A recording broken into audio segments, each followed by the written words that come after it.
menimbang bahwa sebelum menjatuhkan putusan, majelis hakim tingkat banding akan mempertimbangkan keadaan-keadaan yang memberatkan dan keadaan yang meringankan terhadap diri terdakwa. Hal-hal atau keadaan yang memberatkan perbuatan terdakwa tidak mendukung program pemerintah dalam memberantas tindak pidana korupsi. 2. Perbuatan terdakwa sangatlah menyakiti hati rakyat di saat ekonomi susah terdakwa melakukan tindak pidana korupsi. Hal-hal yang meringankan tidak ada. Memperhatikan ketentuan pasal 2 ayat 1 yaitu pasal 18 ayat 1 huruf B Undang-Undang Nomor 31 Tahun 1999 tentang pemberantasan tindak pidana korupsi sebagaimana telah diubah dengan Undang-Undang Nomor 20 Tahun 2001 tentang perubahan atas Undang-Undang Nomor 31 Undang Tahun 1999 tentang pemberantasan tindak pidana korupsi yaitu pasal 55 ayat 1 KUH pidana dan pasal 3 Undang-Undang Nomor 8 Tahun 2010 tentang tindak pidana korupsi jatuh yaitu pasal 55 ayat 1 KUH pidana, Undang-Undang Nomor 46 Tahun 2009 tentang pengadilan tindak pidana korupsi dan Undang-Undang Nomor 8 Tahun 1981 tentang hukum acara pidana serta peraturan perundang-undangan lain yang bersangkutan.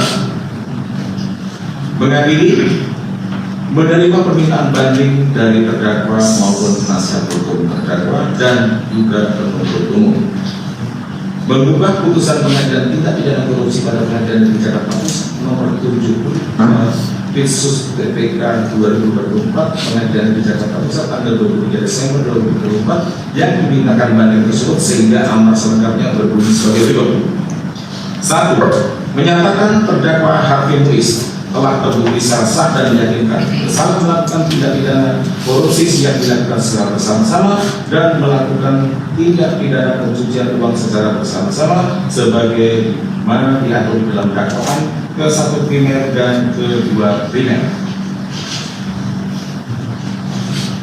Menjatuhkan pidana kepada ia terdakwa Harvey Muiz dengan pidana penjara selama 20 tahun dan denda sebesar Rp1 miliar dengan ketentuan apabila denda tersebut tidak dibayar akan diganti dengan pidana kurungan selama 8 bulan. 3. Menghukum terdakwa untuk membayar uang pengganti kerugian keuangan negara sebesar Rp420 miliar dengan ketentuan jika terpidana tidak membayar uang pengganti selama 1 bulan setelah putusan pengadilan memperoleh kekuatan hukum tetap, maka harta bendanya dapat disita oleh jaksa dan dilelang untuk menutupi uang pengganti tersebut. Dan apabila terpidana tidak mempunyai harta benda yang mencukupi untuk membayar uang pengganti tersebut, maka diganti dengan pidana penjara selama 10 tahun. 4. Menetapkan masa penangkapan dan penahanan yang dijalani oleh terdakwa dikurangkan seluruhnya dari pidana yang dijatuhkan. 5. Menetapkan terdakwa tetap berada di dalam tahanan. Menyatakan barang bukti berupa